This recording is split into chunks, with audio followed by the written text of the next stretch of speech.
cannot believe it. That's Clone Force 99. This is Wrecker, Hunter, Echo, Tech, and Crosshair. Oh, I don't have a cool send-off. This is embarrassing. Obviously, we are different. We're all you're getting. Ha! We're all you need. They call themselves the Dad Batch.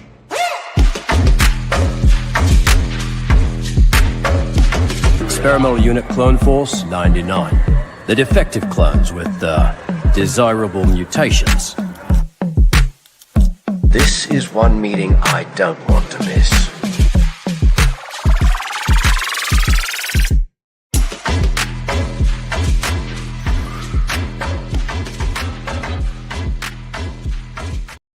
Hello, everybody, and welcome to another edition of the Dad Batch Podcast, episode 138. My name is Stevie Kicks, and I am one of your 5 hosts this evening. And with us, as always, the other Dad Batchers, your space daddies. First up, the traveling man in black is back. It's Brian Cook. How are you, man? I'm good. I'm here. I'm in white too, not in black, but Well, he's counting. I'm referring to your soul. Yes. Your aura, as the kids would say. Negative And my aura. coffee. Yes. How are you doing? Good. Yeah. I'm home Good. for this week. Thanks. Thanks for coming, man. Appreciate it. Next up, specialty costume manufacturer, painter, and galactic arms dealer. It's John Rodriguez. How are you, man? Heyo. All right. Okay, I don't know how this happened. Literally 2 weeks ago, you got a haircut. Yeah. It's back. It's all back. It's It's like you didn't even get one. still Knees for a short. week. You just like sneezed and then it just went. I wish I could do that. I always regret cutting it, but here we are. It grows back. Yeah. I told the boys they're gonna have to get. They haven't had a haircut since like Thanksgiving, so I told them that they're gonna have to get a summer cut. But I'll be a nice guy and I'll wait till school's out. Don't want to chop it Let them all enjoy. off. Yeah, let them enjoy their locks. How you doing, man? You good? I'm good. Yep. Good. Chilling. Cool. Yep. Next up, the former commanding officer of the 501st Legion's Southern California Garrison. It's Rami Shanaday. How are you, man? I'm good. Good. So happy I- to I- not intro. traveling this week. I think we should reiterate that when we refer to you as the former commanding officer, that is a term of like Prestige. admiration, prestige, because it's like you put in your time, and it was a retirement worth like it was a retirement well to do, deserved. right? Yeah.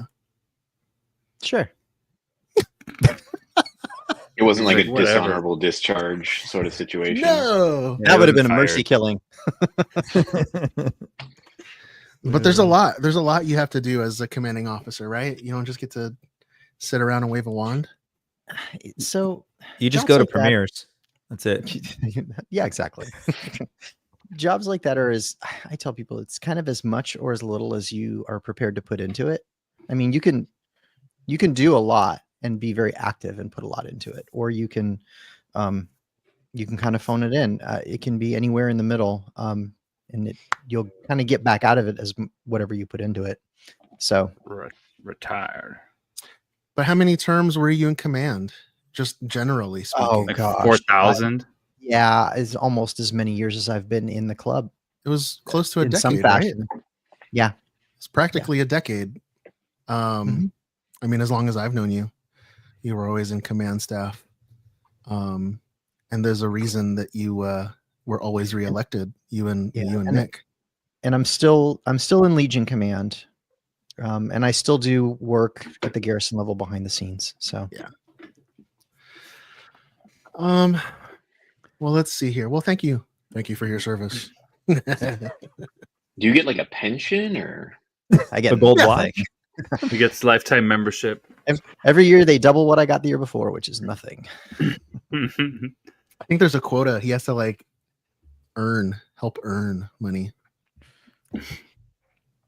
Gets What's an the urn? what's the quota this year, Ramey? Earn as far as we usually do a pretty good job of keeping track how much charity dollars we help raise, and we do pretty good relative to the club at large, especially when we keep track of how much like we contribute tangentially with all the other things like that our members participate in, including the things that we do here and kind of other LA stuff. Strikes Back, Dad Batch, Hondo's stuff. Yeah. Yeah, I figure like Honda stuff kind of counts towards maybe. Yeah. Well, I mean, that's kind of, we do a lot of that stuff kind of is the Legion telethon stuff at the end of the year. That's a little different too, but there's a lot of stuff that we do locally as well. So it all adds up. Cool.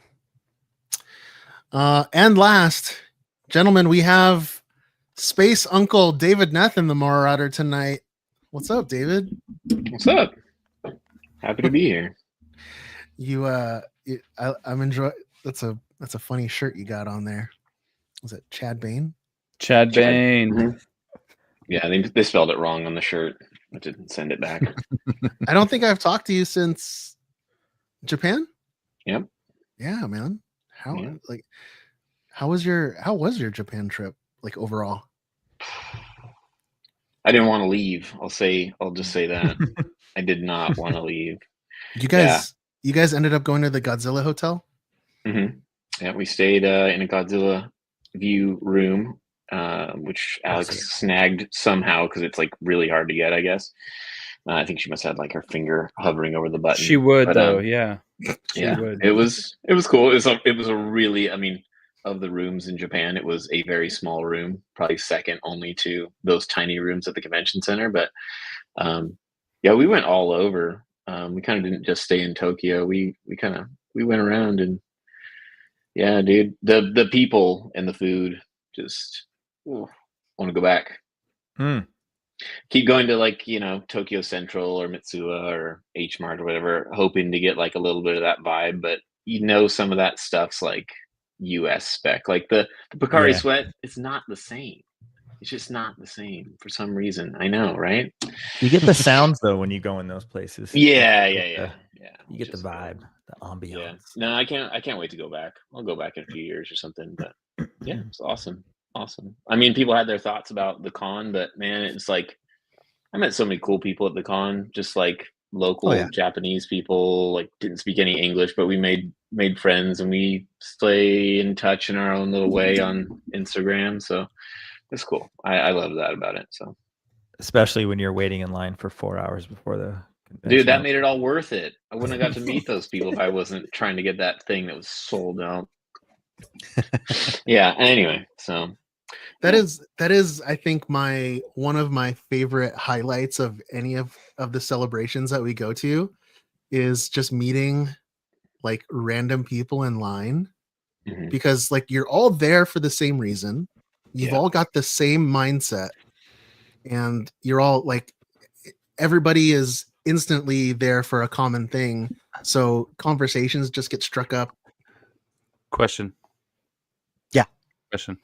So I didn't go to Japan, obviously, and I don't know what the vibe was like, but I remember when we did London, there was a lot of folks coming up to us and saying hi and stuff. Is that how it was in Japan as well? Or was it more so in London?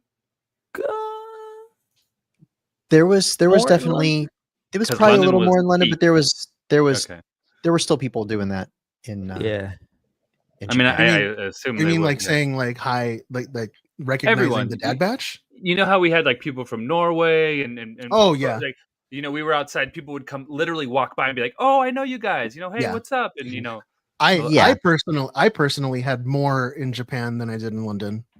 Oh wow. So okay. Yeah, a ton. But it wasn't like crazy. Like like, oh, I'm a beetle or something. It's like- it was just like, you know, it was probably like 3 people instead of 2. Oh, well, hey, I love three the is more I than love 2. just like people's enthusiasm over the costumes. There was it made me like really happy that I went to the effort to make and bring a costume for sure. It was like totally worth it because people were just, you like, able to- went crazy. Yeah. Yeah. David, were you able to bring your costume back? Yeah, right. Yeah. I Okay. I brought the whole thing back. Yeah. Okay. So maybe I'll wear it at San Diego. I don't know. Wear it a day. You know what? I don't know if we talked about this during our Japan debrief, but I was really surprised at how little cosplay there was Except Sunday. at Japan. Little cosplay. Sunday there was a lot of people in costumes. Yeah. A lot. I felt like I would see, like, if you were to ask me to compare it to Anaheim celebration. Well, Anaheim was bananas. Yeah. Yeah. That was everyone was in cosplay in Anaheim. Yeah, but that's like my comparison, right? That's the But I culture think- here, though. But I think Southern California is like the center of the universe for that. That's Yeah. what we So- do here. And Yeah. and I think it was like 70% like Japanese people there. So In- I mean, I don't as know. a celebration. Yeah. Wow. Yeah. Totally That's was. I'm sure that's about And right. and a lot of them were not cosplaying. There were some good. I mean, there were quite a few. I'm sure there were. There were a yeah. lot of people who kind of did what we did and did the whole like Mm. Japanese inspired Yeah. Star Wars costumes. We- So yeah. we fit We were in. not- We fit in really well. We were not the only ones that thought of Yeah. that, for sure. Yeah. The Legion booth, there was a ton of people in costume. I didn't even see it. Oh, Well, you boy, would it was expect that. I crazy. never saw it. It was pretty I- amazing. The couple times I tried to get back in there, it was so busy. I'm like, that's a little too crowded for me. Didn't go. Since we're talking about Japan, John, the box that I just sent you has the Argentinian Star Wars club that we met, all that merch they gave us. Thank you. Heads up for that. That was Okay, fun. I'll reach out to them when I get it. They were super cool. Yeah. Man, that was it was just so odd to was- see. So yeah, like a club literally dedicated to John. It was very sweet that you guys went and took a picture and chatted with them and whatever. That was very Oh, sweet. yeah. That was very thoughtful. We talked to them for a little while. Yeah. That's awesome. I And he had a appreciate Messi jersey on the wall it. I mean, yeah. and was like talking about it, saying It checks something. I don't out, know. yeah. One of the guys like is involved in football or something. I can't remember, but feels like a decade ago at this point. It does. Been back for like a month now, and I'm like, what? So long ago. Well, Comic-Con, San Diego Comic-Con is only 55 days away. Yes. Just So got my that's flight. Wait. I can't we have- wait. Raimi, do we have anything to announce on that yet or no? Oh. For what now? For STCC. For SDCC? If we have anything to That would- announce, Do we want to announce that yet? we can. Wait, We but can't. is it confirmed? Yes. Oh, we got the email. You Yes, we have did. somebody from San Diego here, so it's kind of. Oh, I didn't know we got the email. We'll talk about that next week. I gotta cut a promo. I gotta cut a bumper or something. Mm, I thought maybe you had one ready. You were like, That was just. We're smooth. We're so That was smooth. bait and switch. Well, this is the production meeting, guys. Oh, okay, cool. it's gonna be fun. All right. Well, how was everybody's week? Anybody do anything crazy? this week or last week? exciting? Worky. It was, Work. it was Lots a of work. holiday. Memorial Day on Monday. Memorial Day. Yeah. I actually went to a super cool little like Memorial Day event in our little town downtown. That was super cool, where they, honored fallen soldiers, and it was super cool. They had like the young, what are the young, like, is it ROTC? Yes. Or, like the younger kids that want to get in the military, like they had them like present the colors, like all the flags, and then they had some firemen come and present the flag, and then they had a guy sing the national anthem, and then another girl came out and played taps on the trumpet. It was super cool. It was a nice little thing to do on Memorial Day. Other than just barbecue? Barbecue. No, I didn't. It was raining. It rained all day. Wait, Yeah. did anybody barbecue? John, you barbecued, right? Yeah. Guilty. What'd you barbecue, dude? I did an Argentinian asado. So there was a cut of meat we did that was an Argentinian cut. I'm not sure what it's called in English, but in Spanish it's called entraña. And it was so good. And we did some chorizos and a morcilla, which is like a blood sausage. Sounds a little sketchy for those that don't know what that is, but it's really, really, really good. Oh, it's skirt steak. Entraña is skirt steak. Okay. That's what I had in Miami. Yeah, there you go. That's what I had. Entrana. I remember the name. Yeah. Entraña, yeah. You leave some of the like the cuero, that's not the skin, but like the leather on one side, so it kind of cooks and then it gets crispy. It's not the leather. I don't know how to say it in English. I'm not sure how to translate it, but that gets like crispy. No, not the meat, but it's like this little layer on top. You remove it on one side and you leave it on the other. Yeah, it's not skin. I don't know. It's like an although like the silver skin, the membrane. That. Yeah. And you let that crisp up, and it kind of goes. You crunch when you cut. It's insane. I know what's up with that. When you make ribs, you got to peel a it off. barbecue podcast. Yeah, we did ribs. We did ribs at our house, and the boys. It's like how kids eat chicken wings and ribs. Two like bites and leave. Yeah. But that's So- cleanup for you, though. If my kid did that, I'd be like, Yep, exactly. I was as soon as I made sure the kids weren't sick or had anything contagious, I was like, you're like clean up. You're like, It's kids, on. we're having ribs, aka I'm having ribs. we did steaks on Friday night for Alex's birthday. So Happy nice. birthday, Alex. Happy belated some birthday. bone-in Alex. ribeyes. They were delicious. Yeah, some bone-ins.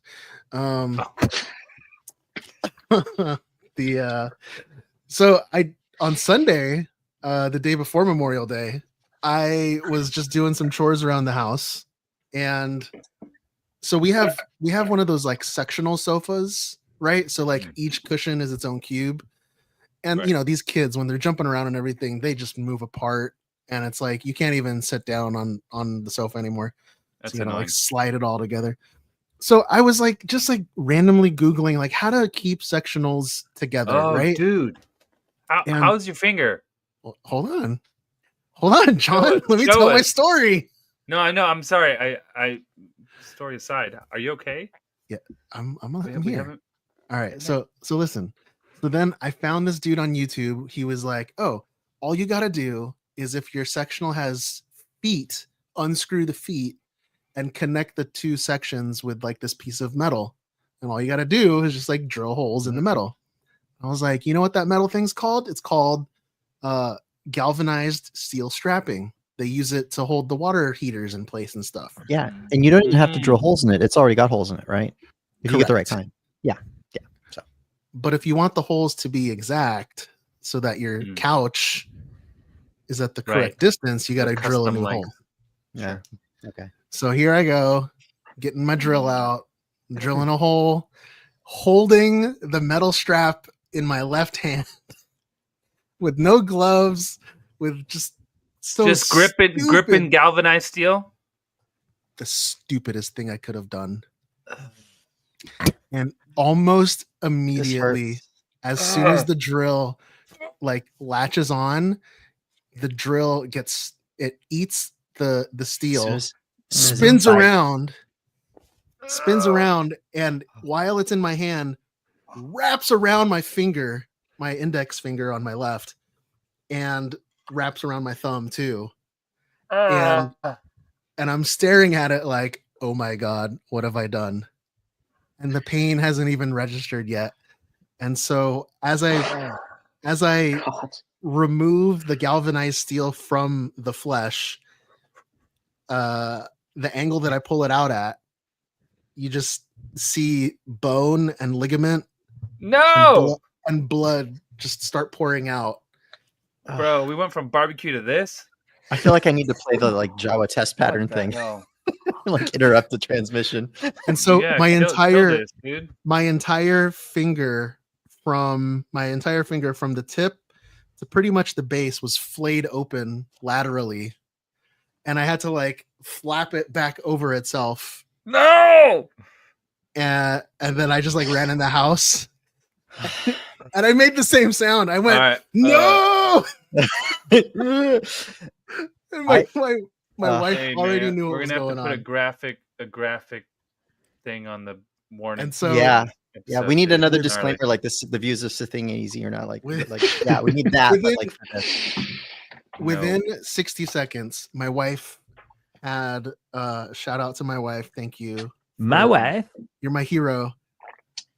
Had my finger wrapped up in like paper towel, and we were in the car and out of the house in under 60 seconds. And thankfully, we have an urgent care literally down the street. You do, yeah.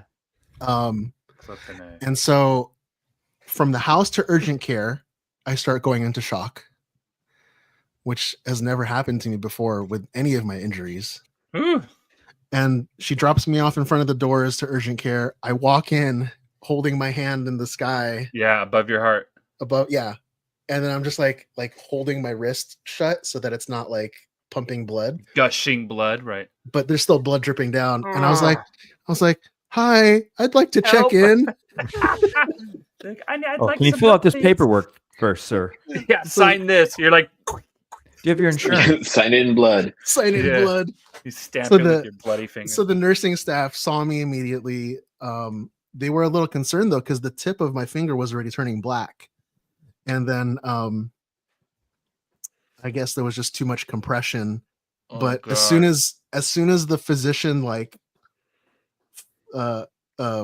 flapped over, or he must have done something under the flesh, because as soon as whatever he did, you could see the color come back to the fingertip. So you like essentially saved my finger. But yeah, it's just it's just wrapped up now in Coban. I can't Oh bend my it. God, it looks like a regular finger. I know, right? I can't bend it. You but, described the gnarliest thing to us in the chat. So that wasn't John's blood sausage. Perfect. That's good to know. No. I see how the stories go. They coincide. See how we blend the Your realities? fingerprint's gonna be like disconnected now. I cut the tip of one of my fingers off before, and like my fingerprint, like on that finger, like instead of it being like a nice even fingerprint, it goes with like Jagged. it staggers, like all of it disconnected and it goes like that. It's like when the 3D printer like skips a layer. Yeah, it's like a layer shift, but it'll be on your fingerprint. Because I did that's this, awesome. and I had the same thing. Like I could see like the bone inside there and everything. Like had to put it back together. It was gnarly. Yeah, so that's the thing is that's the first time I've ever gone into shock, like traditional shock. Bro. And so the nurses, they laid me down on the ground, and then they put my feet on a chair. And then I immediately started to feel like not lightheaded anymore. Not Yeah, that'll great. put blood back to your head. But Yeah. was your hand still up as part of that? Yeah. Okay. It was just This to get is- him, but he probably felt a little woozy, a little Lightheaded. Yeah. You picked the wrong U.S. holiday to blow up your hand. Yeah. It's supposed to be. Yeah, in a they're couple like, look at months. this guy. Yeah, and you're you're like, supposed no, to wait till the wait. 4th of July to do that, dude. Yeah. they're Yeah. like, You're like, back I on the was 4th. fixing my couch. It was so funny though, because like on a Sunday afternoon, the nursing staff and the doctor were so excited to see me. They're They like, were just something like- to do. Yeah, they were like, "Oh, it's not just somebody with a cough or a cold or something. Like it's actual Wait, fun stuff." I have a question. So since your skin was kind of like flapped out, right, almost to the tip of your finger, did it just like just slide it back down? So or how was so it? the other way, John. It was Oh. it was cut open Was this that- way. Oh, so it was like a banana peeled open like Yeah, a banana, and exactly. they had to just. And they couldn't stitch it because the skin was so like they would just rip the skin again if they stitch it. Mangled. No, I know. Yeah. No. A guy I know had Okay. his index finger in a sailing thing. The rope wrapped around his finger, and it just pulled all the meat, all the muscle, everything off of his finger. So they just had to cut. They just had to cut it off, like at the first joint. Just He just had to cut it off. it was Ugh. gone into the ocean by then. You know, it was shark was bait some- at that point. Yeah. I have a story of how my dog did that to a cat's tail. We can. All right, dude. Can we move on? Enough. Anyway. Enough. All right. Finger. If you'd like to show your support for the show, please check out the You like to donate band-aids to Steven. Hey, what's have on you your guys- workbench? Have you guys done any Amazon returns lately? No. Yes. Yes. So I We have a noticed Whole some- Foods. No. just a heads up, you guys might want to check your Amazon return emails or the confirmations, but they're starting to take a percentage away from your Like a refund. restock fee. Exactly. They call it a damage fee. And I noticed because I did a bunch of returns this week, and everything's unused, everything's within the return window and all that stuff. But this is the first time that I had like 3 things that had $2 or $3 taken off. No, And- I would fight that, dude. That can't be the norm. It's in the terms of service. I looked it up. Then red flag those shops and don't buy from them again. Yeah. I'm in financial They're like, ruin well, from Japan, so I'm just not ordering anything. Talk with your wallet. Oh, well, yeah, but That's the thing they don't tell you about Japan. We talk about how like, oh yeah, everything's so cheap, the sushi's so cheap, but because everything's so cheap, you want to buy everything. So You stop looking at prices, yeah, you stop looking at prices. Yeah. but not everything is cheap. Certain No, things write are that cheap. down. Mm-mm. don't write it on your hand, John. There's a little mini notepad here you haven't seen. See? Okay, guys. So I've been wanting to start this new segment. I don't have a bumper or anything for it, but I did want to start talking about it in the round table each week. I want to go over the box office top 5 and what's going to be coming out, if there's anything coming out in the near future. So these numbers were provided by IMDb, and this was for the weekend of May 23rd to 25th. Number 1 in the box office was Lilo and Stitch with a weekend gross of 146 million. Did anybody see that? I heard it was pretty true to the original. I'm not a fan of these remakes, these live action remakes. No, I don't support neither. them. They were masterpieces to begin with, so yeah. No, I've no heard that in many ways it's not true to the original. Oh, did they change plot? I heard that the ending is quite different. Oh, that's not good. And that they've changed kind of the essence of a couple characters around. I hope they don't do that in to, ways that would make you not happy about what they did with some of them. I don't know. I haven't seen it, so I can't say that firsthand, but I've heard things that would, if true, would make me not happy with those changes. But even if you saw it, there's no reason to complain, because some person will just say, well, go watch the old ones. You still have the old ones. And you say, yes, I do. So I'll enjoy those. Yeah. While you enjoy the other stuff. I don't like how fuzzy he looks. I'm just gonna say it. You don't like? No. He looks like a he'd be really Sonic the hot. Hedgehog issue. Yeah. Yeah, he's like he's like he's in Hawaii. He looks like he'd just be like sweating. He's in the entire time. Hawaii, bro. Why'd they make him so Yeah. furry? He's in Hawaii. I don't know. Yeah, he just looks uncomfortable. See? That's all I'm gonna say. See? Stuff like that. Well, for its first weekend out, Lilo and Stitch beat out Mission Impossible Final Reckoning, that came in at number 2 with a weekend gross of 64 million. This is the final reckoning Reckoning. Yeah. of Tom Cruise. I don't know. I feel like it's time. It's time to hang up the belt. Well, it's the final reckoning. Yeah. It's getting like those Scorcher movies from Tropic Thunder. Mhm. Yeah, totally. Or Fast and the Furious. That's also doing the last Save one. the world again. Did you hear the latest news on Fast and Furious, Brian? No, what? Are they going to Mars? No, they're recutting the movie. They're recutting the final movie to be in LA Oh, cool. Yeah. because they want to bring back. They They want want to to bring race it all back. They want to come back to just street racing or regular like betting. There's too much let's traffic. There's too much traffic. They won't be able to. Yeah, do it. that's the movie. They're like, Uh, man, we can't drive. In third place, we have Final Destination Bloodlines with a weekend gross of 19 million, which brings its total gross to 99 million. Let's see. And in fourth place, we have Thunderbolts. Still. Wow. Yeah, it's been out for 4 weeks. It brought in 9.7 million for a total domestic gross of 176 million. Yeah. I saw that This last one- week. I went to it the just- theater and saw that finally. They're Okay, calling so it a flop. You financial gotta flop. you gotta answer this for us, David, because we all here at the Dad Batch love this movie, Mm-hmm. but what is your take on it? Oh, David hates it. Because you could be the reason that this movie is being Let's hear the other considered side. it's yeah. being considered a financial flop. Well, it is a financial flop because if you include the marketing, it should have at least made another like 100 million to break even. Mm-hmm. I think it made like 350 million or something, or 400 million. I think there's another 100 million to make up, but Yeah, I read this too. Yeah. Yeah, it fell short of what it needed. Tell us, David. You want okay? So this is the first movie I've gone to see in a theater in like 6 months. So I don't know.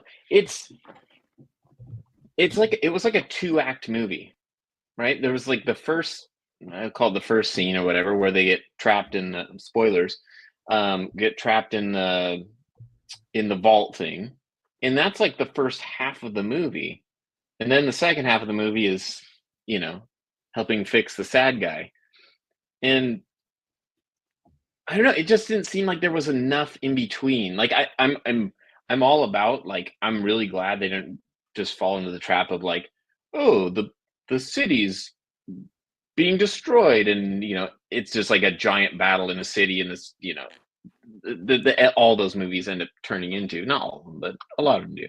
So I like that it was more than that, and I liked the personal side of things. I just felt like there wasn't enough to it. It was just a little overhyped, in my opinion. There were funny moments, which I really enjoyed, but it just seemed like a two-act thing. Like, it could have been a show, not a full-fledged like blockbuster movie. And that's really it. Let me ask you, and I haven't seen it, so I'm curious though. Do you feel that way because the characters are not necessarily characters that you've seen in big like title roles in other films?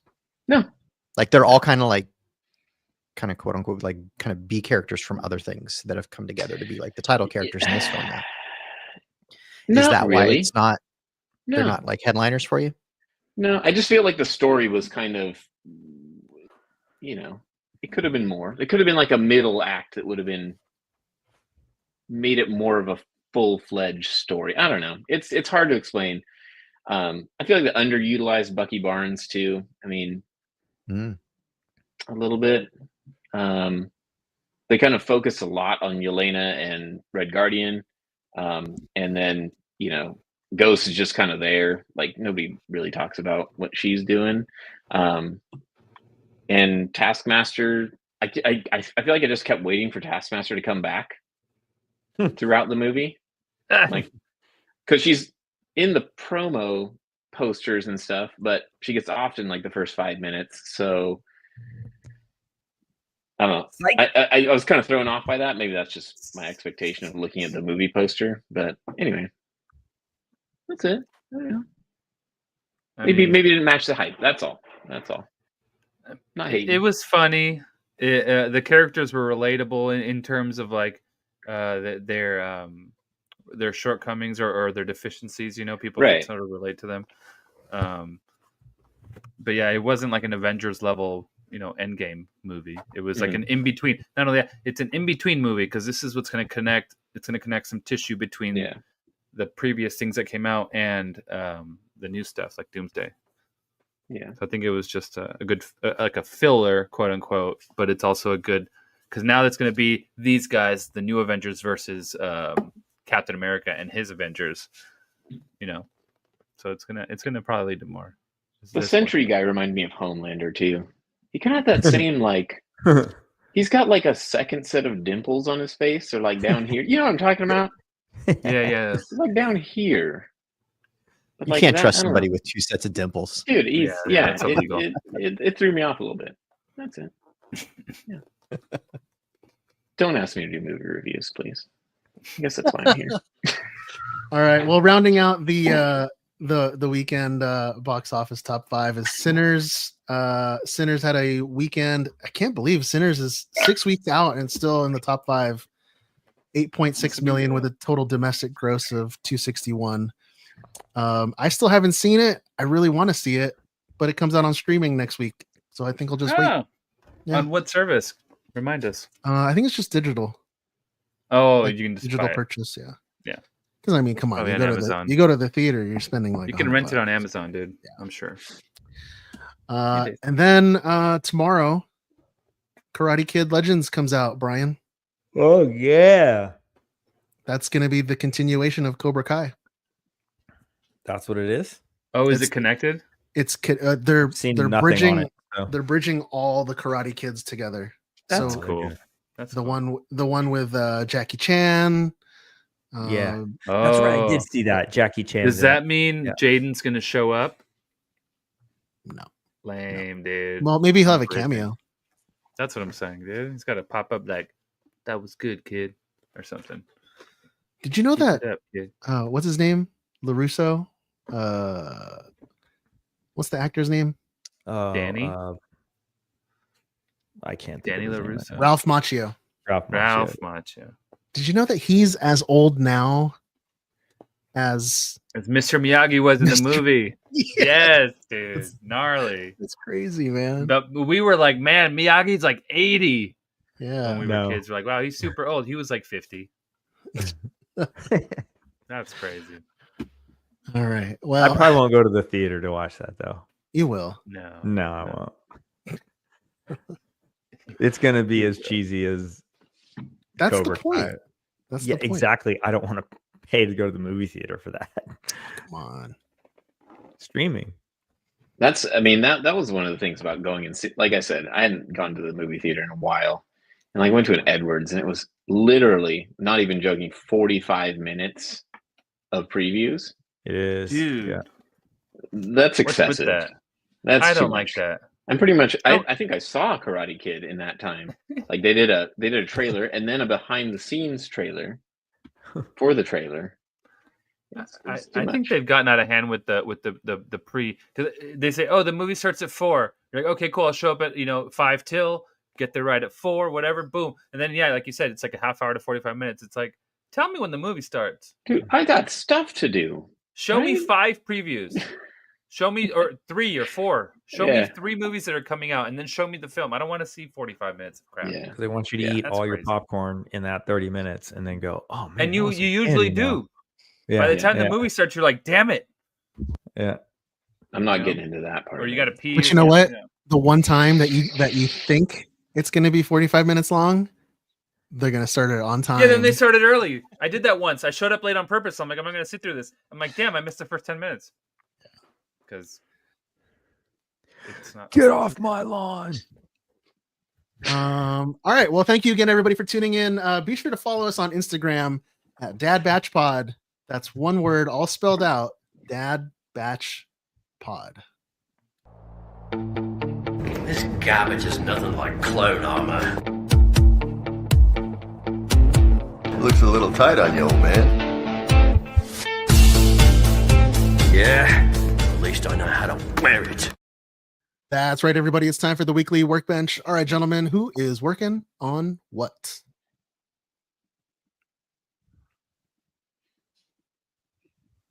You usually just throw somebody in the front. under the There you go. bus. All right, you're There up. you go. Who's this guy? Oop. Oh, Brian looks like he's been That's working on just his bad. tan, writing it. Brian, let's Yeah, talk about dude. those shades. You write a road bike now? Going fast. Spandex? We're going fast. I can't show what I worked on. So, I mean, I've been gone and then I came home to some really awesome items that Uncle Oh, David that's sent. Just And Well, they're this is sitting this is an right. audio. We're an audio Demonetize it. podcast, so you can talk about it. This is it's over here and I just want to grab and show Let's them. grab both. But dude. David made me some what are they? 45 caliber, like Yeah, they're Colt single action Revolvers. army pistols. Colt, big Colt 45 pistols for my cowboy pool. And I got those all painted up. And those are beautiful prints, by They the way. look good. Show us the handles, just the handles. Block the metal. Steven will get mad at me. I won't get mad. YouTube will get mad. They're fake. They're plastic. They're really nice, though. Thank you, David. Are they resin? You're welcome. They turned out good. They're resin, right? Yeah, they're resin. David, Oh, what Well, are you you like you what are you- prepped them, but what are you I using was to like, print I don't need those? any. Saturn 2. Oh. So it's an older model, but it still works. Dude, your prints are always so It clean. checks David. out. It's an older code, but it checks out. Yeah. I love that This is printer. sick, bro. It just always works. It literally never have print failures anymore. It just goes. I started up after a month of not using it. 2 months. The resin's just been. I don't even stir the resin. I just Sometimes let her rip. sometimes and it be just like that, goes. dude. Yeah. Get a good few months out. Yeah. Hell yeah. I only get like, well, I mean, I'll get like a good amount of prints, and then eventually it'll start sticking.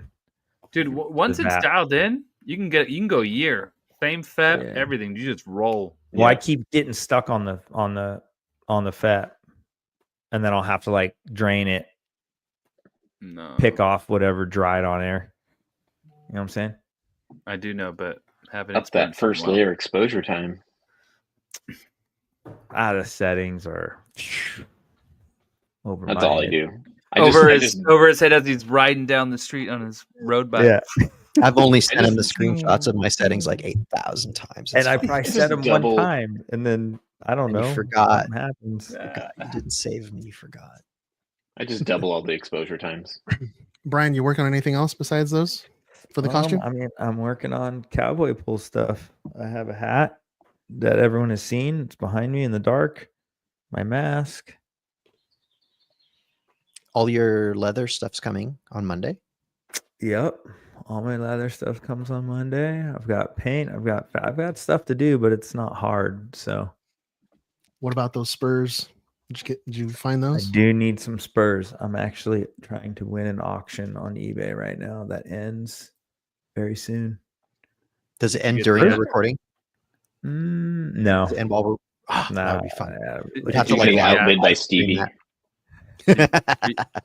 Were you able to get the assless chaps you were bidding? Yeah. Yep. Got a full cowboy kit showing up. Full Brokeback kit, right? Christy's working on my suit. Ready, bro. She was I'll have those messaging other me 3D today. prints That's cool. for the rest of that costume coming. Ooh. Sick. Ooh. I was talking with Christy today about my suit. She tried to order some special elastic thread. Didn't know that was a thing. Ramey. Ramey's like, yeah, it's totally a thing. That she ordered it from Canada or something, and they wanted like a ridiculous I saw that. money. It was She like was $15 and they wanted I'm like not- $50 and- tariff. And she had bought some other thread, and yeah, I guess it wasn't really red. It was like more pink. And she's like, I don't want to use that. I was like, I'm not going to see the stitching. I think, and if I can see it, I'm going to dirty it up. So Right. You can. Run If it. she can't. Yeah. You can weather it out. Yeah, it'd be fine. yeah. So, but yeah, it should come together. I have almost everything. So, What's your max bid on these spurs? dude, get off them, dude. He's gonna snake him, dude. You sent us a screenshot of the listing earlier, so What's Stevie's your probably max he probably bid? pulled the number. He's looking at it right now. I'm looking at it right now. You made a Well, He yes, mistake needs nice. more money. sending that link. You should He's putting have it me. into ebaysniper.com right now. Yeah, should bro. have- Have him do it. You should have me do it because they're located in California and shipping is only $6. Ah. I asked for Spurs and I got a Tesla. 26 Oh, on that note, Stevie, for Comic-Con, I got to remember I have your luggage. I'm going to bring you your luggage, Mm-hmm. your What Darth luggage? Vader luggage. My Darth Vader Oh, case. that thing. Just use it and then leave it, right? That's my plan. I'm just going to have to, the logistics of costumes and stuff. So Just ship it back in a cardboard figure it box, out. whatever you have in there. Well, bring a bag in it this way so that you can That was my plan. put something in it. But I'm gonna have Deadpool. I'll probably just have to check 2 bags. You can always ship stuff to my house too. That is also a possibility. Thank you, sir. That's you. Tell us. There's the voids behind you. Bob. Audio listener, is your audio not working, John? Or Am I not talking? Can you hear me? Yes. Hello. We All can right. hear you when you're actually speaking and not pointing. So I was up until a couple days ago. I was waiting on 2 suits, and one of them arrived, and one of them happens to be John Walker from David's favorite movie, Thunderbolts. It's U.S. Agent.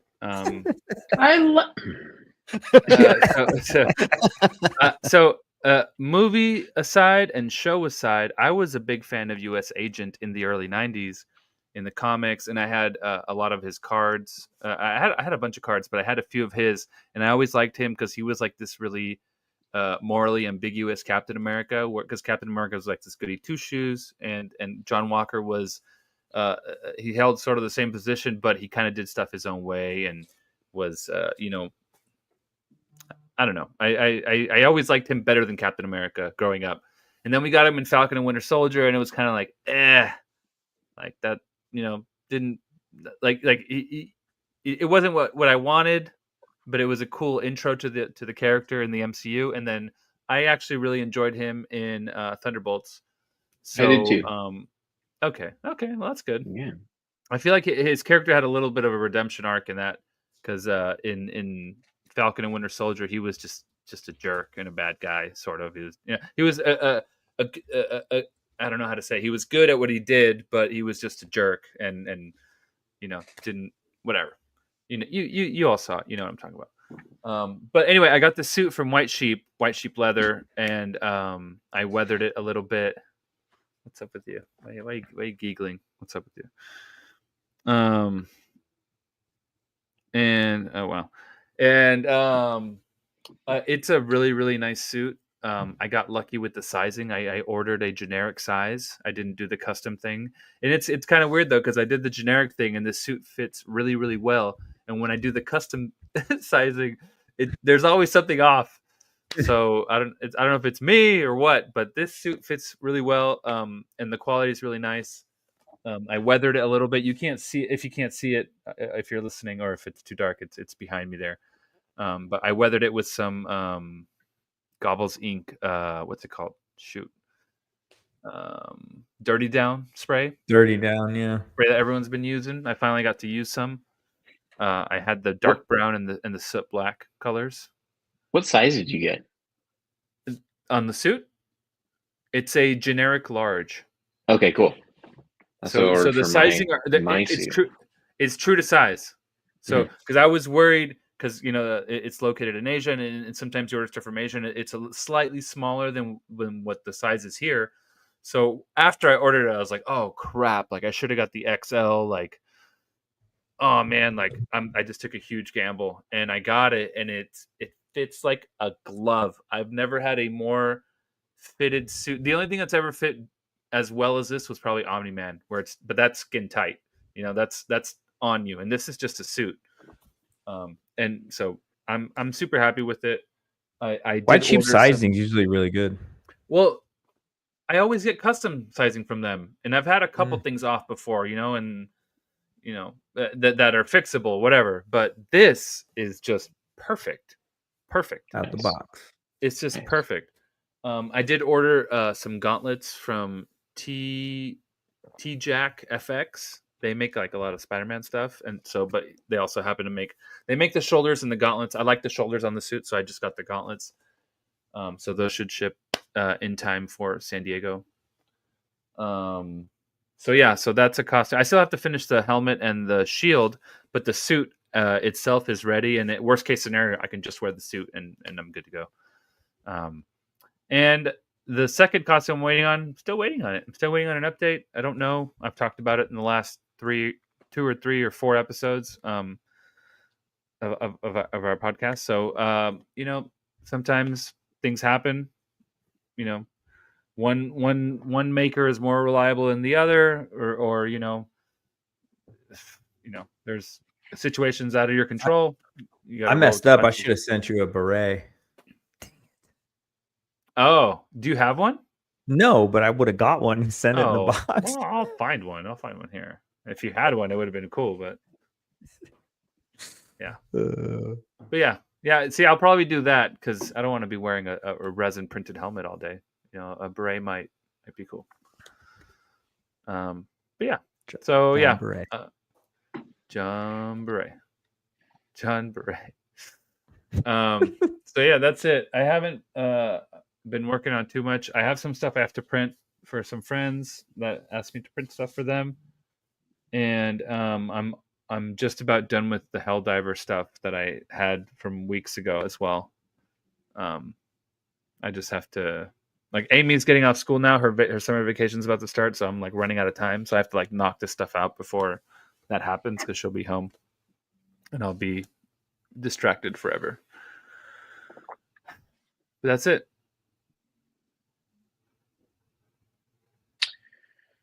I, like Brian, have something that I've been working on that I cannot show. I'll describe it. It's 4 feet long and black, and it's a glizzy shooter. Whoa! Whoa! For my TK. So Mark that. yeah, I did a DL19. I got the DLT 19 for my TK. I did a troop 2 weekends ago with Jason Chiodo. He came down and did a troop with ISG, and he has a Denix MG34 that he used for his DLT 19X, the sniper one for his scout. Yeah. And Don't tell me he carries that around. Yeah, it's like 30 pounds. Yeah. Well, I did, like he had messaged me when he saw that I was printing it. And he's like, "Oh yeah, I wish I had done that instead of doing what I did." I'm like, "Yeah, right. A metal one's sweet." And we were like literally walking into the venue, and he had to like keep putting it down and like picking it back up, like to readjust his grip. I'm like, "It's not that." And I picked it up, and I'm like, "Oh my god." It's like carrying a box. It is David, really, it's really. David, really I have one in the garage if you want to come pick it up. Okay. I take it on think that. Yeah. Yeah. No, so I printed one on the bamboo, and it weighs like a pound. You can hold it with one hand. I printed in ABS, like Ramey's been doing a lot of stuff, and it's like, yeah, it's not the same resolution as a resin printed piece, but for a blaster, it's pretty nice. And and the ABS stuff sands so good, and it's super light. It's gonna be cool. So that's just been my thing. What was Jason's made out of? Butter. Jason's is metal. It's a Denix reproduction. It's a Denix. Yeah. I saw one of those rubber. Was it Hyperfirm? Steven, Ramey, Hyperfirm. Those are heavy too, though. But it was rubber. Those things were sick. The Hyperfirm ones are nice. Yeah, that's what I've got. Yeah, my FET EE3 is a Hyperfirm. But yeah, so I've been working on that. I really, honestly, just after Japan, have not wanted to work on anything. It's like before Japan, the last 3 months was like every hour I had available after work or on the weekends was like working on project, working on, doing swords for Lady Pool or whatever. So yeah, I put off a lot of things that I really shouldn't have. And so it's been nice to not feel pressure to do anything. I ordered a suit for San Diego Comic-Con, and whether that shows up or not, like John said, if it shows up, cool. I'll print a couple little accessories for that. Damn legend. Yeah, I'm not gonna say what that is yet, but it goes along with a group thing. I'm doing with some dudes. We've yeah, talked about it from our side. So yeah. Yours is Ramey's like, but yeah. Ramey's like, I'm about to show mine. yeah. So and then I did that same troop I did. I recently built a TK and got it approved, and the sides kind of don't fit together right. So I just rendered up a little mechanism to hold the sides together so they're nice and flush, and worked out really good. So I got people hitting me up trying to That I was about to say, get you the can files sell from me those. for it already. I'm like, dude, let That me go whole- use it first. That whole setup that you've got is insane. Like it like slots together on the sides and everything. Yeah. And that it's magnets, right?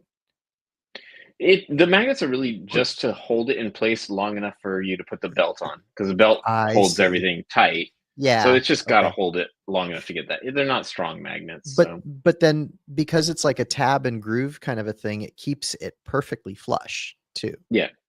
So I know like, you can that's- do that with just like extra strips of ABS or whatever, but Yeah, but I'm- still. I'm extra, so Yeah. you know me. Yeah, that's all I got. You should do a post. Have you seen like what you did it like as story posts, right? Did you do an actual post or you just did it on your stories? No, You should do like a post the way that like Odd Viking does. Like Yeah. kind of show your steps and like actually document that and like leave it out there for people to see, because what you did is pretty clever. That It would take was- effort, Ramey. It was, David. That was very interesting, actually. What you posted. It was a novel approach, Yeah.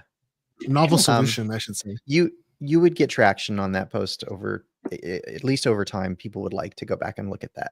It's too good to just get lost after 24 hours to a story post.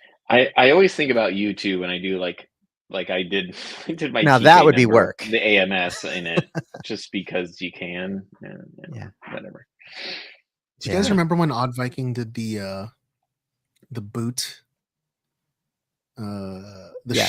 shin cover into the boot Yes. thing? Yeah. Yeah, I think got like 1 million views or something. Like, I reposted I did that on my Cad Bane boots Mm-hmm. using his method, and I posted a video of it, and it has like 1.4 million views on Instagram.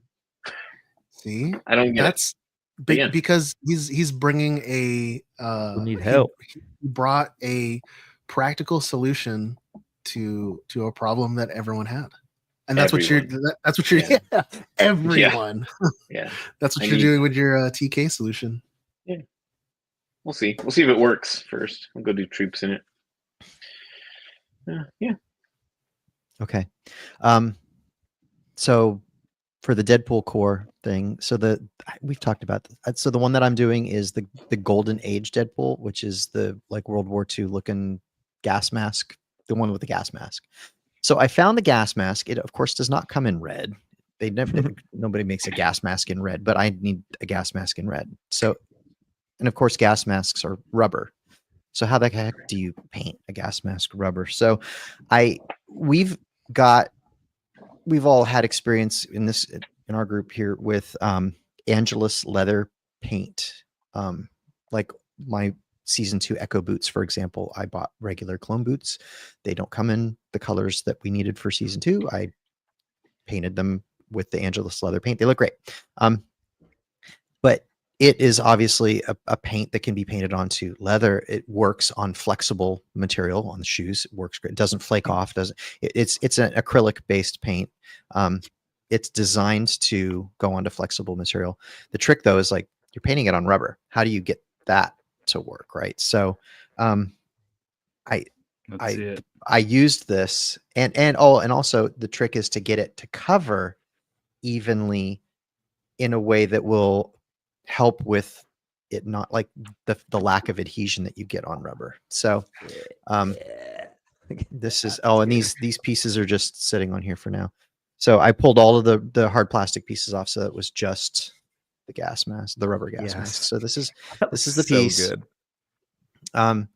I bought the Angelus, so it's 2 shades. I did a custom blend. I got 2 colors that were kind of on the opposite ends of the color that I needed to get and sort of mixed them together. It was like 50-50 blend. And then Angelus sells this thinner.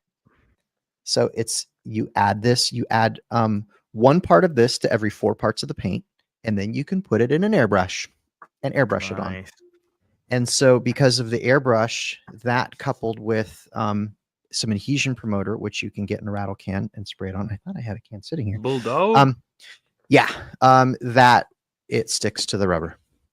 And I just did a few light coats on, and I was able to get How's it this. feel to the touch? It feels great. It feels like this thing came in red In red. rubber. Wow. That's awesome. I don't have the stones to literally try and run my thumbnail over this to try and like peel it off. I dare not do that because I would die if it came off because it came out so perfect. But yeah, I mean, I modeled up these little rings that go around the eyes because that's supposed to be there, and put those on. And once I put the black pieces back on, and I put the lenses back in, and I mean, I'm gonna have my Golden Age Deadpool mask. Wow. It's perfect. So And this goes on right over the regular Deadpool. Like he's got a regular Deadpool mask. I won't have to put the eye lenses in on that because this covers it. Yeah. So my visibility will only be restricted to whatever happens with the lenses here. It'll be fine. I'll be good to go. That's cool. You're gonna be sweating. Yeah. So will you wearing a leather vest over a Deadpool suit in San Diego? Let's hope it's one of those 70-degree weeks instead of those 90-degree weeks. For real, bro. Get the leather chaps. You lucked out last year. Yeah. And then last week I showed a work in progress on my clone helmet for Hauser. So at the time I'd taken the white helmet and I had just put the blue, the first coat of blue on. So he's done. He done. He done. Nice. The handsome clone. Green. Did I not give you the stickers? No. Or did you just did them yourself? I made my own. So I got there's like a couple extra colors layered in here. You can see like a darker blue and the sort of yellow mustard that get layered in here. Scuffs look great. As well as all the scuffs and the specific scars that he's got on there. And it looked like he had some like kind of the specific weathering around the teeth and everything. And so I did my best to try and kind of replicate the weathering that was on his helmet. Very animated looking. Helmet's done. I have a box of armor that has had absolutely nothing done to it yet. So that's what's next. You know what's cool with Hauser is it's like 2 costumes in one, because you could do the pauldron.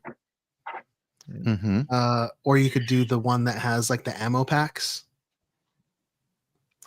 Also, you can take the pauldron off and replace the helmet, and you have a grunt. No, he's got he the has blue the on stripe, his. yeah. He's got blue on his armor On his chest? and his thighs. Oh shit, kebab. Yeah. So Never mind. Dude, that mask looks amazing. Helmet looks great. That mask. I have to talk to you about that because I don't know if I want to airbrush that stuff. But Pro tip: always get the Angelus leather paint. Don't go with the Tandy stuff. The Tandy stuff is garbage. pretty sure that's what I got. Oh, do they have a store brand? really well. Do they have a Tandy brand? It's bad. It's real bad. So everything that you described, Ramy, your process for the paint, it was just like, oh, that's everything that they do for custom shoes. Because the shoes are just, I'm looking at them right now, they're leather on top and then a rubber sole, and yeah, like everything you described, it's like identical, and they primarily use airbrush for that. So yeah, that's cool. Yeah, because the airbrush sprays sort of like you can get like an even coat and it's thin layers. That's how it works, and so that you can get it to not crack. Because if I just slopped it on here, it would eventually crack because it's meant to go on a flexible surface, but you put the paint on too thick and it will not bend. So you think that process would also work for like urethane armor pieces and stuff? 100%. Yeah. Good to know. Hear that, John? What? I mean, Luke Urethane. painted his like Gambit cowl. I think he just painted it. You can use Montana rough. paint too. And stuff like that. Yeah, Montana paint works fine. Like, and we've painted plenty of the rubber armor pieces, John, with Montana paint. My shoulders for my most recent Mando, the orange and blue Mando, are rubber, and it's Montana paint. There's zero sign of that stuff ever cracking. It's been fine. Awesome. Yep. and it smells amazing. That can confirm. Speaking of Montana paint, I painted my son's helmet that I made for him. Oh, Is that print? Is the red part printed, or did you cover it with fabric? No, this entire Kidpool helmet is 3D printed. That looks amazing. it looks really good, dude. It's not weathered yet, but I used just the Creality brand filament, but it wasn't the right shade of red, and I have the proper shade of Deadpool red, so I painted it. And It you know, looks it's just like all the other Deadpool masks. Just a where hard shell.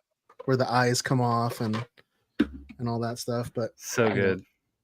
But this one, because it's wow, it's all printed. That's slick. So we did almost something identical for his Halloween costume, because he was Deadpool for Halloween, not Kidpool. And for his Kidpool costume, we went screen accurate for every single piece,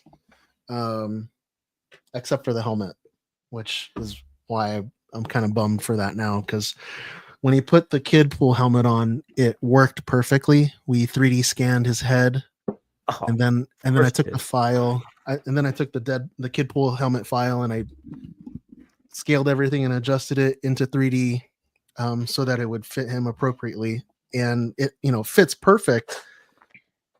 And in the like 10 minutes that we were test fitting everything, he takes the helmet off, the mask, and he's already sweating.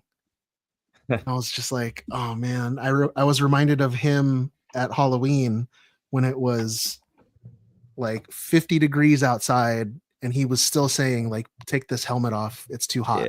Yeah. And then I just like, I got San Diego's gonna be crazy. Yeah, man. San Diego's gonna be crazy. So we looked up Pippo Spidey on the Deadpool forums, and he's the only maker that makes a good Kidpool mask. So we ordered one. Can you link that Kidpool mask, please? Yeah, I will. But yeah, we ordered the Kidpool mask, and he specifically makes it in adult sizes. But when I messaged him, he was like, "Yeah, I'll make it in the kid size. Just give me his measurements and all that." And so he's doing that. Kidpool mask is different than a regular Deadpool mask. Yeah, it's essentially a Deadpool mask, but it's like Frankenstein in the middle. Got it. Like it was cut and I wonder if the made for backstory there is like they did that to yeah. like make it smaller, like they brought it in there or something. Yeah. So That's Man, It looks so good, probably dude. Amazing. I'll probably just like sell this or something. Wait, I'll buy that because Amy can wear it. Look, Amy, Dude, you can I'm do not that one. gonna. Show it again. Do you like that Kidpool helmet? Amy, look at that. Would you want to wear that? You don't know? If it's for, Yeah, dude, we if it's just for put on you, the I'm not spot. gonna charge you. Well, we'll figure something out. Would you want to wear that? It'd be cool. We should trade. We should trade this for a Weapon X helmet. And then Fully chromed. That'd be. yeah, that's it for my workbench. I was supposed to work on some Juggernaut stuff that I talked about last week, but once I got started on this Kidpool build, I just was like full steam on it, and so I've been working on it, and it's actually complete. So I'm just waiting on a couple parts to come in for it. Yeah, waiting on a couple parts to come in for it so that we can do a full suit up. But he's super stoked. He's gonna hang out with us the whole week. He just wants to be one of the guys. Yes. He wants to hang out with the dad batch. So I give him till Thursday afternoon. Pick me up, Mom. It's hot. It's hot. Yeah. But yeah, that's it for my workbench. Full. Hey, Raimi. Full for not full. Hey, Steven. We're being hailed. This encryption's new. This might take a while. Okay, first up, Andor season 2 has been submitted by Disney Plus for 23 different Emmy categories. Damn. Yeah. That's a few.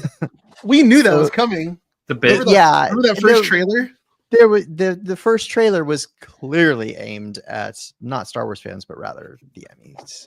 For their consideration. Yeah. Yeah, it was very much a for your consideration kind of a trailer.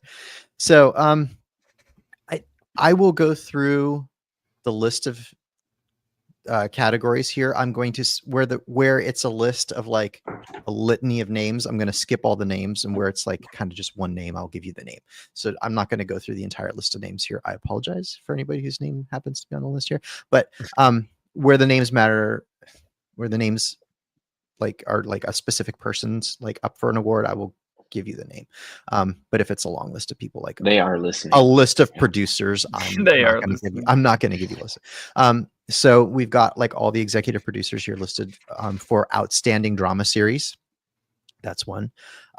Directing for a drama series, Janus Metz specifically for episode 208, which was the first of the Gorman Massacre episodes. Writing for a drama series, specifically for episode 209 for Dan Gilroy. I think that was the Mon Mothma speech one. Lead actor in a drama series for Diego Luna. Supporting actor in a drama series, there's two here, one for Stellan Skarsgård and one for Kyle Solier. Supporting actress in a drama series, I'll give you the names here. So that's all 5 of these got submitted. So Genevieve O'Reilly, Denise Gao, Adria Aronha, Faye Marseille, and Elizabeth Dulo. Guest actor in a drama series, Ben Mendelsohn. There's episodes tied to these ones. So Ben Mendelsohn for episode 211, Forrest Whitaker for 205, and Benjamin Bratt for 209. Guest actress in a drama series, Varada Sethu for episode 206. I don't recognize that name. Does that one ring a bell for a character? Somebody in the comments will tell me. Oh, wasn't she? She's the girlfriend of the other girl. Yeah, the one who died. for Oh, no okay. reason. She has an Indian name. So it's All gotta right, be her. I should feel bad about that. Cinta. Okay, perfect. Thank you, Jason. So character voiceover performance, Alan Tudyk, K2SO, specifically for episode 211. So casting for a drama series. So the casting directors are listed there. Cinematography for a series in the category of 1 hour. Mark Patton for episode 208. Fantasy sci-fi costumes. So the costume team, but specifically Michael Wilkinson's listed here. He's the costume designer. Period or fantasy sci-fi makeup in the non-prosthetic category. So, and the hair and makeup designer and her team are listed here, Emma Scott and her team. Period or fantasy sci-fi hairstyling is listed. So the hair and makeup supervisor, that team. Production design for a narrative, period, or fantasy program, 1 hour or more is listed here. Was there an episode that was more than an hour long? Last one, maybe? It was episode 208 was the one listed here. I'll have to go look and see. Music composition for a series, original dramatic score for Brandon Roberts. Original music and lyrics, We Are the Gore, episode 208, which was co-written by Nicholas Bertel and Tony Gilroy specifically. Music editing for a drama series, Jan Miles. Sound editing for a comedy or drama series, 1 hour. So the whole sound editing team's here listed here. Sound mixing for a comedy or drama series, 1 hour. Again, the sound mixing team. Special visual effects in a season or a movie. Long list of names here. Stunt coordination for drama programming and stunt performance, specifically for the safe house sequence in episode 212. So that was the sequence where they were coming in, where the team was coming in. The ISB officers, they were coming in. So that whole sequence. So long list. Nomination voting runs from June 12th to June 23rd, and the official nominations get announced on July 15th. So we'll have more to report after that. And then the actual Emmys themselves are like August or September. I looked it up the other day. It's not for a while, so we'll obviously cover that when it comes out. But we'll come back after July 15th, after the official announcements for what nominations go through. So this is just what got submitted. for consideration. Hmm. Yeah. Yeah, not actual nominees. Yeah. Not yet. Not yet. Gotta But keep 20 that in mind. Yeah. but 23 is a list. That's a lot. I don't know That's- that I've ever even heard of that before. That's crazy to think that Star Wars is going to be an Emmy award winning TV show now. They want it bad. They want Yeah. that Emmy so bad. You could tell just based on the press that they've been pushing for it this whole time. If Star Wars wins Emmys, does that if Andor wins Emmys, does that mean that we're going to get more Andor type storytelling? I would I imagine. hope so. It would be Yeah. an indicator that is a successful pattern for them. What are their? I mean, do you think that that's a good way to go though? Like, I love Andor. I've said it on the show that I'm a fan of the series, but like, would you guys put Tony Gilroy in charge of another show with the same tone? I don't know. But speaking of adult type Star Wars, Ryan Reynolds revealed on an episode of the Box Office podcast that he pitched an R-rated movie idea to Star Wars for Star Wars to Disney. So he actually didn't give any idea about what the story would be, and he confirmed that it would not rely on any of the main characters. So we don't really know what it would be about or who it would be about. So we already know, thanks to Andor, though, but like we were just talking about, the audiences are open to the idea, and that they're gunning for awards for it. So having a more adult version of Star Wars to consume is a good idea, even though Andor wasn't R-rated. Reynolds confirmed that the rating wouldn't necessarily come from the reasons that normally come to mind when you hear the name Ryan Reynolds, right? He was quoted, he says, "And I don't mean R-rated to be vulgar. R-rated is a Trojan horse for emotion. I always wonder why studios don't want to just gamble on something like that." He also confirmed that he has no interest in being in it himself, but rather wants to be behind the scenes in writing and producing capacity. So I don't know. What do you think? Do you think that he could put his fingerprint on something that was a more mature type Star Wars thing? Do you think if he did it, it would be kind of tongue in cheek funny the way that like Deadpool would be? Or do you think that he could do something in a more dramatic fashion? John, you're talking, but I don't hear you. Ah, crap. Sorry, I was muted. All good. I think anything Ryan Reynolds touches usually does pretty well. Yeah. Except for Green Lantern, obviously. He did. I'm drawing a blank on the. What was the one that he did where he was kind of like the time traveling thing, and he like the Adam Project. Like that was. I enjoyed that a lot, but that was Levy. That was Sean Levy. That's true, but there was humor in it, but not in an immature way, the way that like Deadpool is. So like I think that something that kind of tone in Star Wars could actually be successful. Which I think is what the Starfighter movie is going to be, because that's Sean Levy. Maybe, yeah, that might be true. But I think Ryan Reynolds could do something similar to that and be successful. I would invest in that. Like if they were like, "Yo, Ryan Reynolds wants to do a Star Wars project and it's a little more mature," do you back it or not? I'd say yes. Yeah, for sure. Yeah. I would like to see, because I don't want to say the easy thing to say is like, oh, let's see the clones, let's see like the Clone Wars, and that's the heavy stuff, right? But I feel like people have done that already. Like you can go on YouTube and you can see 30 different fan films, which are great caliber. But if it's a more emotional, darker driven story, I'm thinking maybe the persecution of the Jedi, like on Jeddah. Like what was the protector, the Guardians of the Wills? Guardians of the Wills, yeah. But those weren't Jedi, right? That was just like Donnie. It's like the religion. I could see something like that, like not necessarily a rebellion against the Empire, but maybe like how the various religions of the galaxy, just the normal people, like street level. Yeah, there's got to be a story there or something. I could see that. Might have to be right. Yeah.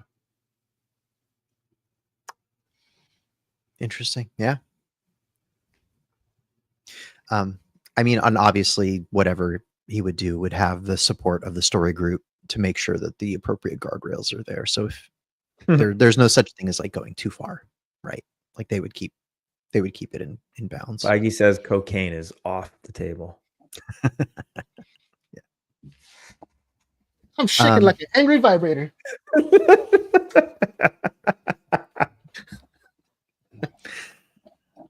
Our buddy Sam Witwer was recently a guest The on devil's dandruff. Katie Sackhoff's podcast a couple weeks ago. Talked briefly about his upcoming role as Maul in the new animated show Maul Shadow Lord.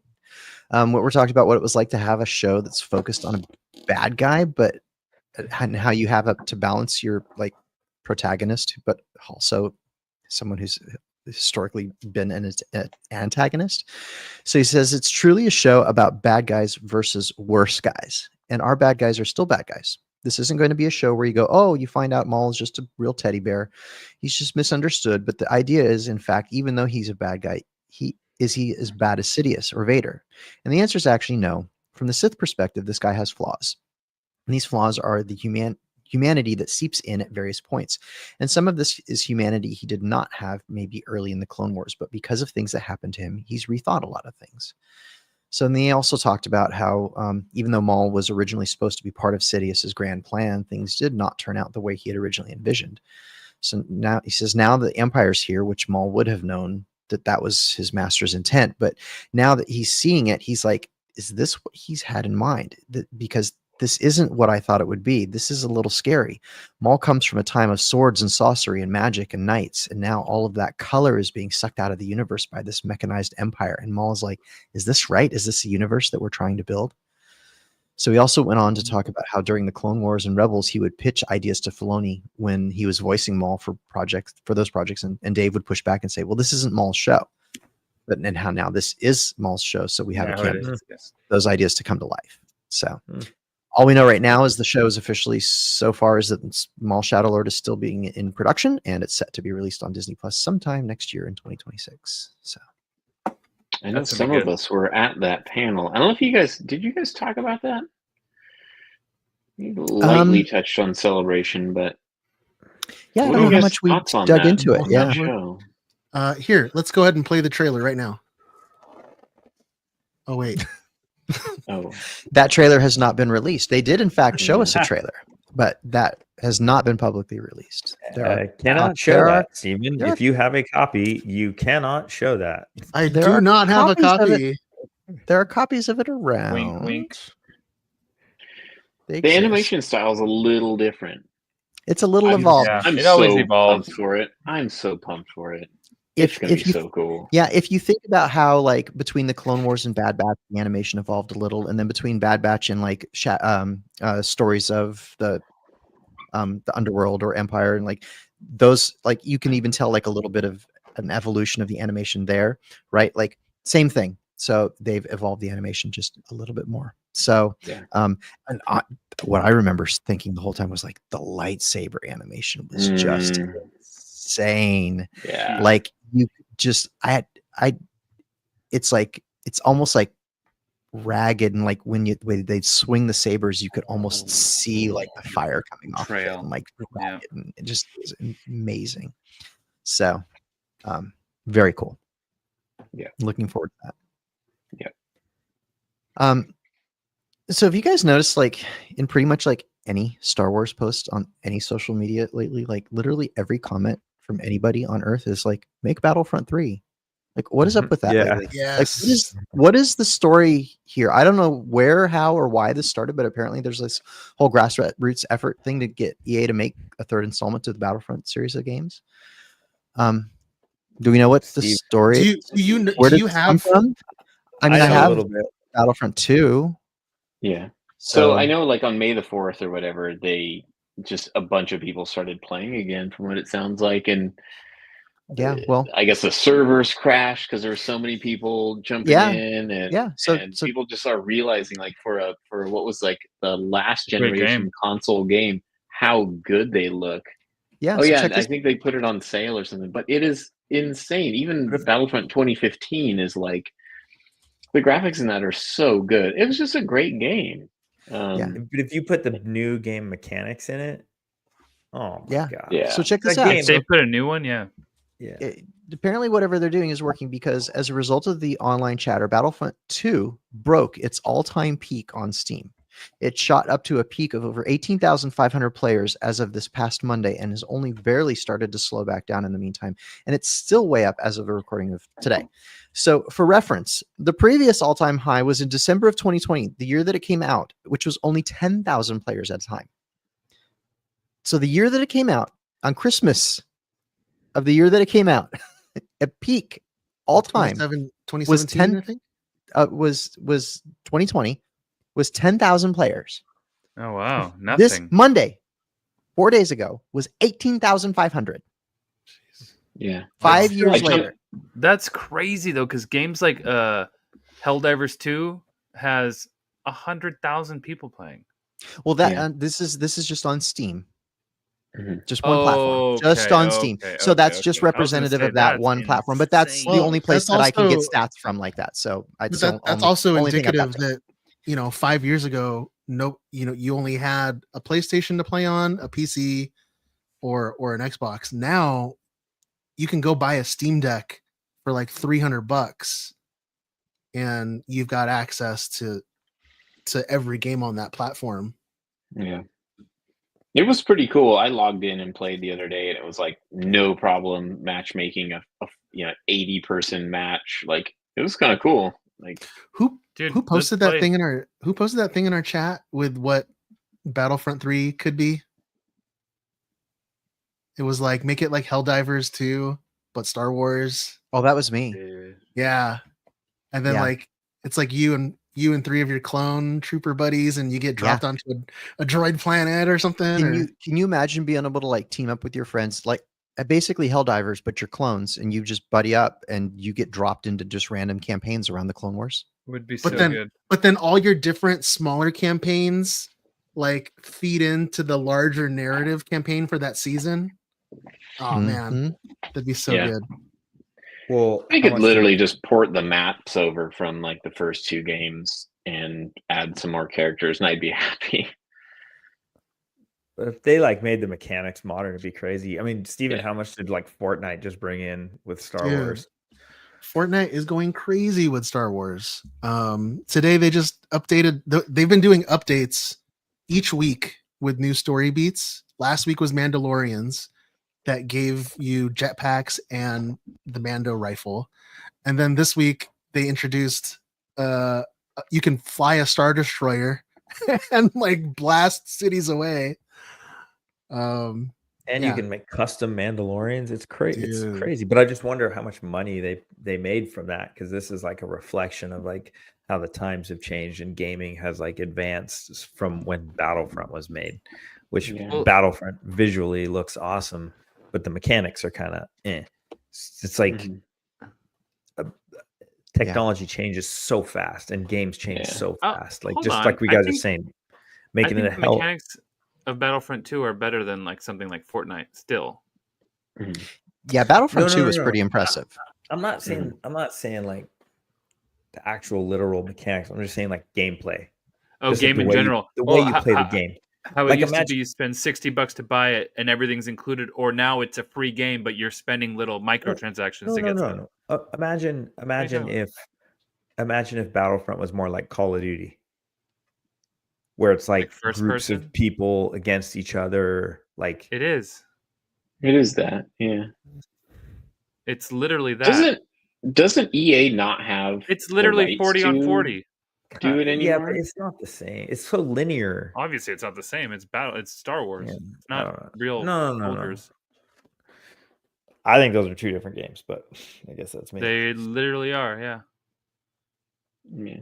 But the same thing happens. It's big maps, big battles, 40 on 40 or 20 on 20 or whatever it is. It had a campaign, but it was kind of weak. But yeah, Anyways, Yeah, I'm apparently just there's a wondering lot of who people would that want do- Battlefront 3. yeah. I just wonder who would do it, because I thought EA like lost the rights to do it or something. Well, because EA Yeah. sucks. I don't know. Yeah. Yeah, I mean, I've lost track, and I'd have to go back through my notes. But how many times have I sat here in this spot doing the news and talked about Right. layoffs at EA and how many like different mergers and this company bought that company and then laid the game company off and whatever? I lost track of who's who anymore in the game world. It would just be like a Lucasfilm Games title or something. I don't know. Yeah. Yeah, bring back Lucasfilm Arts. Bring back LucasArts. Bring back Yeah. LucasArts. Super That's Star the Wars, bro. That's the hashtag that we need to get going out there, people. Bring back LucasArts. hashtag bring back LucasArts. I think it's Lucasfilm Games now or something. What is it? Or Lucas Uh, Games? Yeah, it's something like that now. Something lame like that. Yeah. Bring back LucasArts. Hashtag LucasArts, folks. Get on it. Okay, one article left, and this one's a doozy, guys. Buckle up. Great. I was just beside myself when I was writing this one up because I was going through my notes and double checking articles, and I was just like, I cannot believe that this is an actual thing. Okay. Does anybody remember back between like 2009 and 2013, the Star Wars fan website, StarWarsWeb.net? It was a thing. This is what it looked like according to the Wayback Machine. It doesn't exist anymore. It has since been taken down. Got taken down very unceremoniously back at the time. This is some next level Jason Bourne stuff here, folks, because according to Reuters news, the website was one of about 800 fake front websites used around the internet as covert communications tools by the CIA at the time. What? I cannot make this stuff up. Supposedly, the way that this would work is agents were each assigned one agent per website out of the 800 or so, and they would navigate to the website. They could type in a special keyword into the search bar, which would trigger the website to take them into a special secured area. The site in general, public could not normally get into, and that's where they could like conduct their special CIA business and do whatever. It gets crazier. Apparently, at the time, Iranian intelligence officials caught onto this whole network of websites and blew the whole thing wide open, and the CIA had to scramble to scuttle the whole network and shut it down. Most of the sites, and at the time, StarWarsWeb.net was no more. They shut it down. But during the frenzy of the CIA trying to shut this down and the Iranian intelligence getting involved in everything like that, the 800 websites being closed down, everything, over a dozen informants were killed in China as a result of all of this stuff happening as well. So again, this was just one movie. This was just right. So this was just one of 800 websites, but it happened to be a Star Wars. Like I think there were probably plenty of people that could go to this website and use it and never know that anything like this was going on.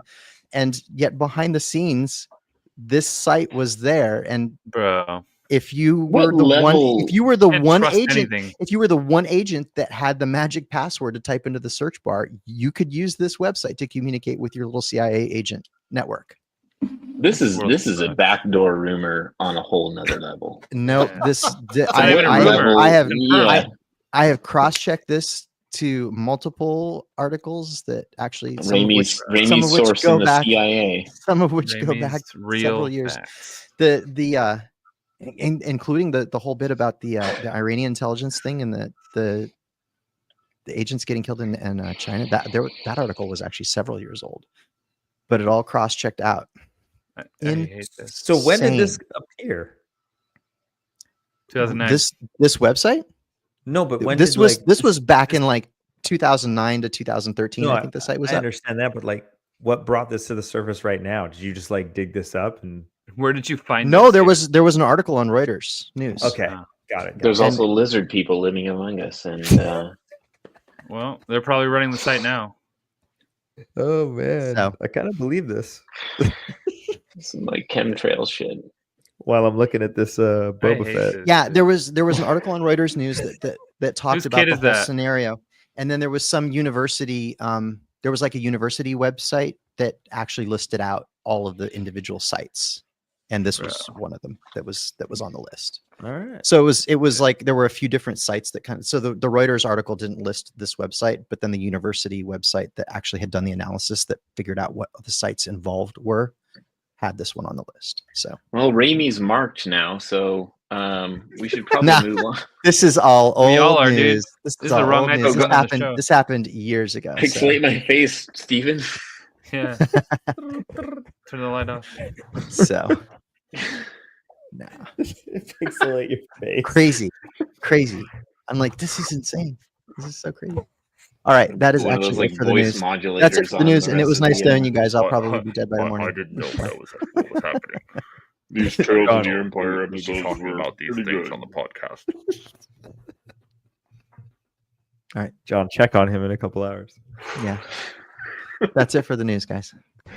George has this hopeful story, and it's something that he's reiterated most times I've seen him, after we've been making things without him, is remember to make these stories hopeful.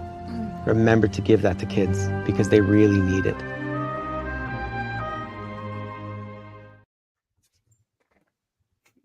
All right, this week's episode review is Star Wars Tales of the Underworld, episodes 4, 5, and 6, the Cad Bane arc.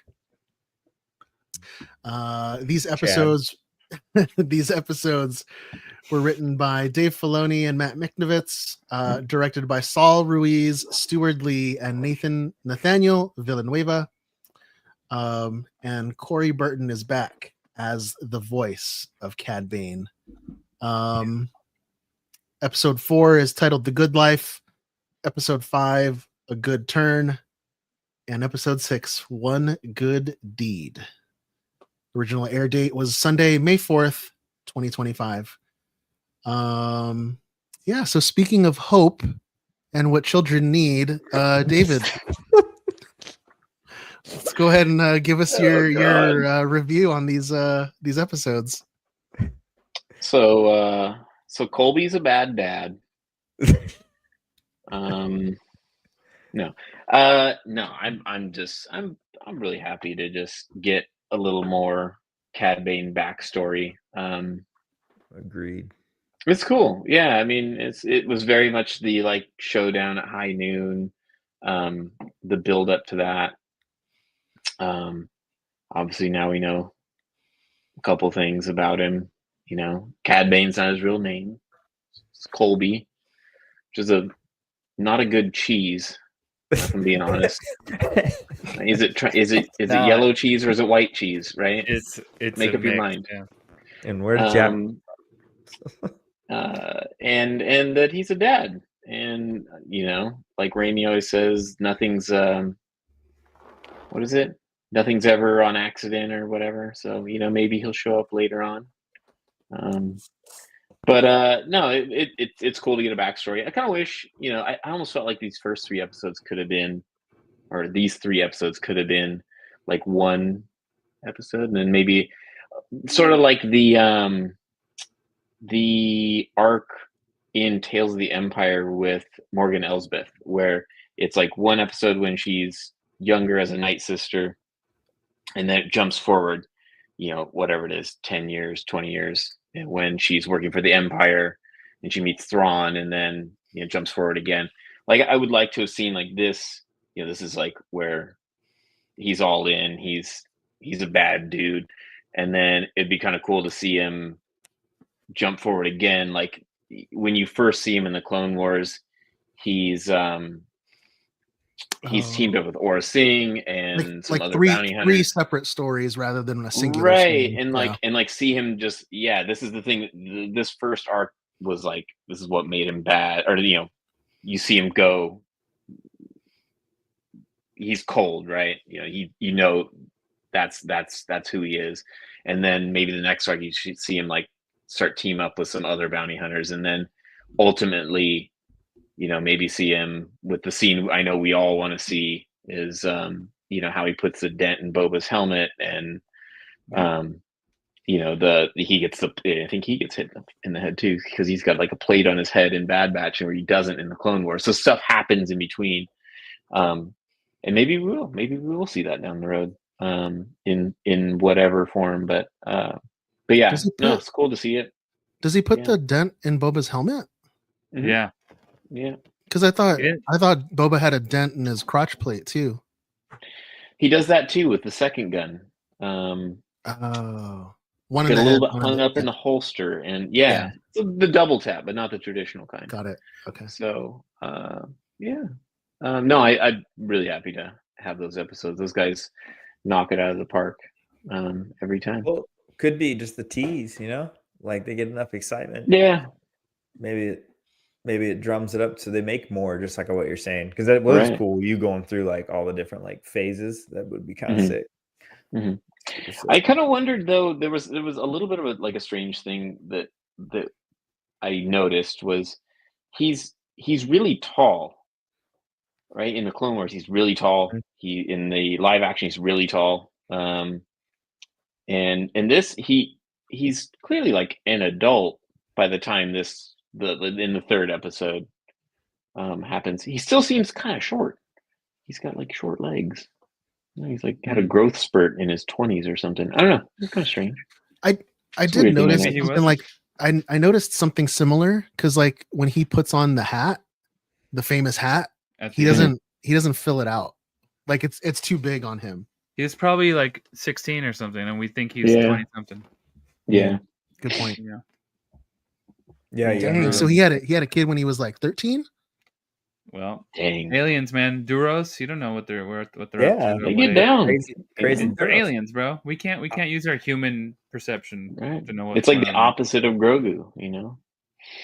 It would be cool to hear how he got his hoses. That would There's be more to that for sure. Yeah, there's a Yeah. lot of stories there. Yeah. Which is cool. I mean, they don't have to tell them all. We don't need to know every single detail. Leave that up to the comic books or the books or the Yeah. stories down the road. I'm always down with that. They shouldn't have to, you know, feel obligated to tell every No, story. yeah. So you could save details for later. Yeah. I really liked all 3 episodes. I liked how, I mean, it almost felt like a classic trope though, like how the one of your buddy gets caught, you don't see him for a long time, you come back home, he's the sheriff, you know, and or whatever, you know, he's the authority or he, you know, and I thought that was, I mean, as classic or as, you know, predictable as that is, I did like it.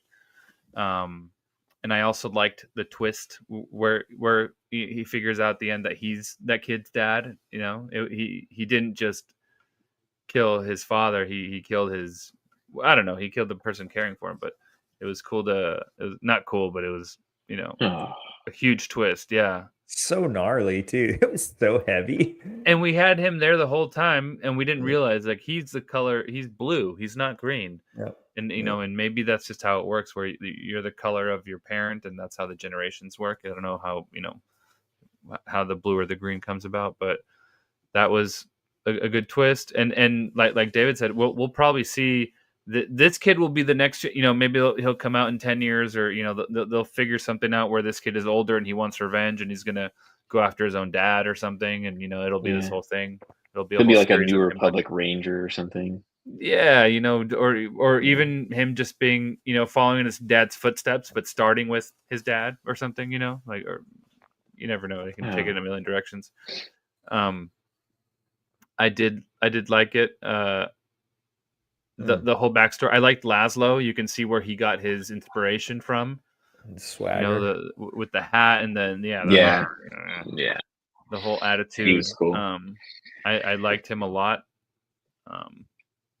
And yeah, I mean, I don't have much more to say. I do hope they do more stuff like this. Like Brian said, I want to know how he got the hoses.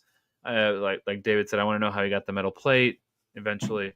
So all that stuff, yeah, there's room for more Cad Bane, and hopefully they can fit that into the content they're bringing out. Well, this and the Asajj arc, like, they're both super interesting characters that everyone adores, but they're not the main ones. They're like a side character that like people are really into, and hopefully these shows show the interest to make. Well, they're becoming, you know, they're becoming main characters because they were side characters in the Clone Wars and in Bad Batch and this and that. All of a sudden, there's a show that's literally highlighting both of them. Yeah. and not individually. They're or it is individually, but they're both in the Yeah. same show right now. So they went from side characters to Yeah. sort of main characters of their own story, and eventually, I assume they're each going to get a show, or they're going to pop up in more things because Get enough interest, but there's I mean, there seems to be. I've been watching a lot of Righteous Gemstones. Anyone watch that? No. Baby Billy? No one say that? Well, basically, he's like deadbeat Dad Bane here, and so it's like Deadbeat Dad Bane. he keeps leaving kids and stuff. He steals them, then he leaves Brian? them. Yeah, Yeah. But you're like, God, this is sad. yeah. He's Heavy. not a good person. Nope. He never. Yeah, they never make him out to be at all ever. No. Right. Uncompromising, which I liked about this. They kind of kept it true to like, yeah, this is how he is. He's right? just always bad. Yeah, yeah. He's a bad dude. I like that. Yeah, cut Yeah. dry. I liked you guys touched on it earlier a little bit with the Laszlo thing. It was very Indiana Jones. Cause like that's exactly like young Indiana Jones. He meets the grave robber, gets the hat, copies him. True. Yeah. But man, I felt like this arc compared to the last arc with Asajj. Mm-hmm. Talk about a juxtaposition here, because at the end of the Asajj one, I was so full of hope. I was so happy. I was like, oh, yeah. Oh, she got a kid and they're gonna have adventures together. And then this one, I felt so gutted, like literally. It was not a happy ending. No. Yeah, they should have done this one first. Yeah. Just absolutely gutted. And That's a then good point. just the way that Cad walks away, and not only walks away from his biological son, but from his from the mother, like from his ex-girlfriend, like just and not only that, so Cad went after his ex best friend because he thought he took his girl. It wasn't even that. He was taking care of Cad's kid. Yeah, and taking care of the wife, I assume too, because he knows it was his best friend's family. Cad's a jerk. What a jerk, dude! Terrible. I mean, if they're just gonna keep making Tales shows of jerks, we should get a Saw Gerrera Tales. where he gets jaded or something. Where he becomes No, I want to. We didn't get to see it in Andor. I want to see Saw loses legs. That too. No more. Somebody help me! It's an interesting. So with the first arc, though, it started with Ventress being dead, and obviously coming, so it started with a death, came back to life, obviously, and so it started on a very downbeat, and then came up from there and ended happy. This one started happy and then came down to a very low point. So it's like, if you looked at like the pulse of it, it started low, came up high, and then the second arc did the exact opposite. So, keeping that hope up for the kids, Dave. Mm-hmm. Yeah. They built us up, and they tore us right back down. Just letting kids know, hey, if you don't have a family around, just go to crime. Yeah. Do bad stuff. Man, they were living those two kids were living the life when they got all that money. Oh, they got that money. All the candy. That was candy. sick, dude. Yeah. They came. I actually liked how Lazarus, what was his name? Laszlo. How he was more like, and this threw me off when it started because he walks in, you see the hat, you're all, oh, it's Cad, but he looks different, whatever. But he had a toothpick, right? Yep. He was almost like That's why I said the he was style. almost like a 50s gangster. Mhm. Like Laszlo was like that 50. Yeah, he was kind of like that. He had that look. And the whole city like scape was very like Chicago 1930s, like like mob era. Yeah, totally. They nailed that feel of it for sure. Super cool. But that's what it was trippy. Then when it just kind of switched and Cad kind of took the hat and put himself in it, it was like Cat in the Hat. You're like, Cat in the Hat. Then just starts leaving kids. Saw versus Saw. Oh man, they're going I crazy. think that's why I like him, because nobody likes him. Cat in the back. But it's interesting that we've got Cad Bane, and they kept him a bad guy. Like they gave us no reason to like him. We just talked about Maul. Like we're gonna have a show where the hero, like the quote unquote hero of the show, continues to be a bad guy. They're not gonna make him a good guy. Yeah. And yet, like it's an interesting. So Star Wars is not trying to make their villains likable. They want them to remain villains, which it's funny because I've just been going through the Thrawn books again recently, and if you go through the modern ones, not the originals, but if you go through those, like Thrawn is very much the protagonist. Like you as you're reading it, like you're essentially reading it, and like if you watch the shows in Rebels and in Ahsoka, Thrawn's quote unquote the bad guy in Rebels and in Ahsoka, but if you're reading the books, he's very much the good guy. He's not portrayed as a bad guy at all. It's the point of view. Even though he's the Imperial. Certain point. So it's interesting to see how that perspective can be pivoted. He's like not at all a bad guy in the books. Right. He's just doing what he needs to do. And I feel like in Rebels they really vilified him kind of extra in that. Differently. Definitely different, like a different character for sure. The way he's written in stuff. So, and they didn't seem to make him very likable for the brief appearance that he had in Ahsoka either. So I'm curious to see how that plays out in any future appearance that he's got. Yeah, because they've certainly invested a lot of time in the books. So yeah, we had the 48th anniversary of Star Wars this week. On the 25th, and it was also the anniversary of Solo coming out, and I think we're gonna get, and we all know how Solo did in the box office and how it's regarded, in Hollywood, whether you like the movie or not.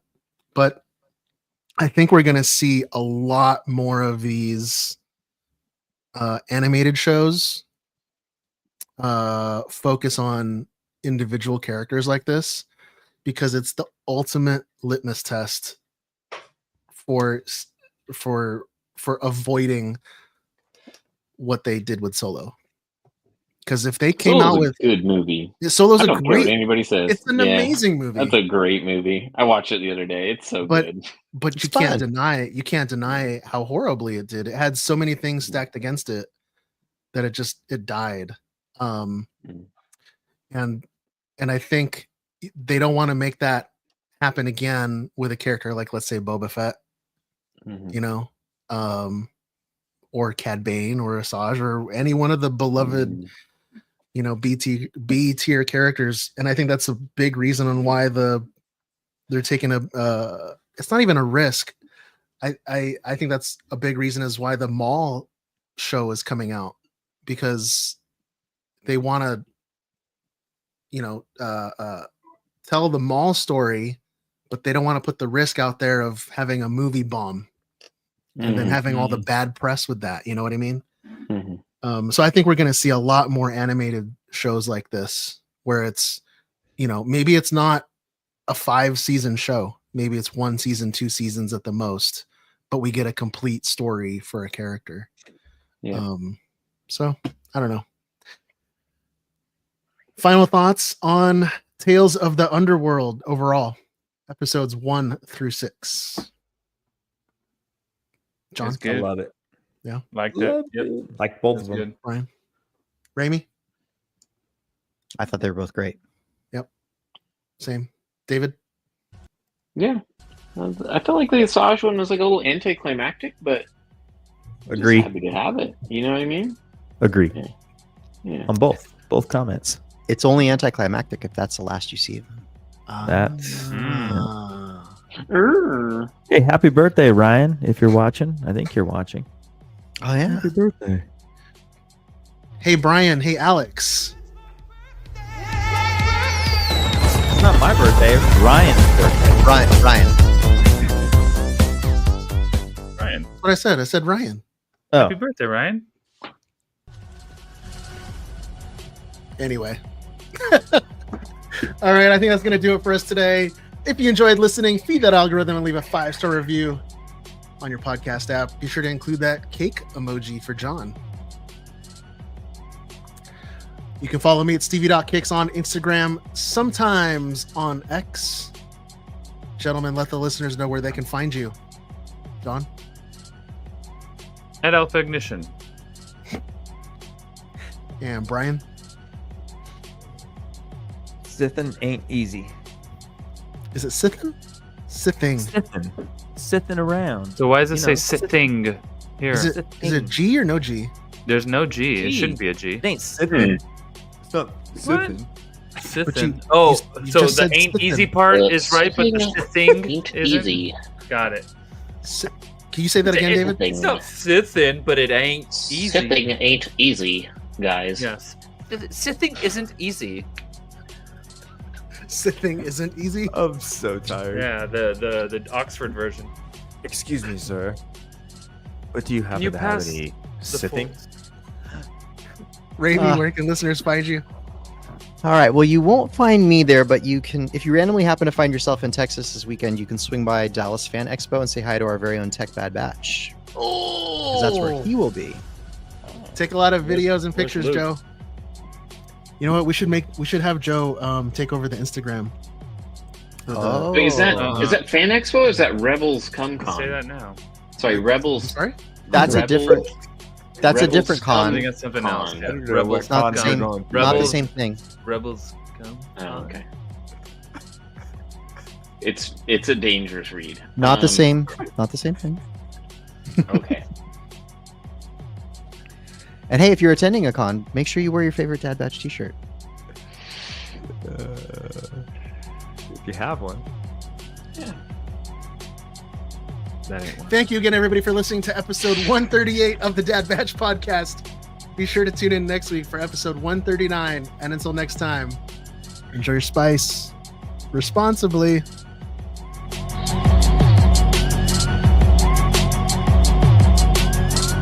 Brian, no! I already saw you reaching for.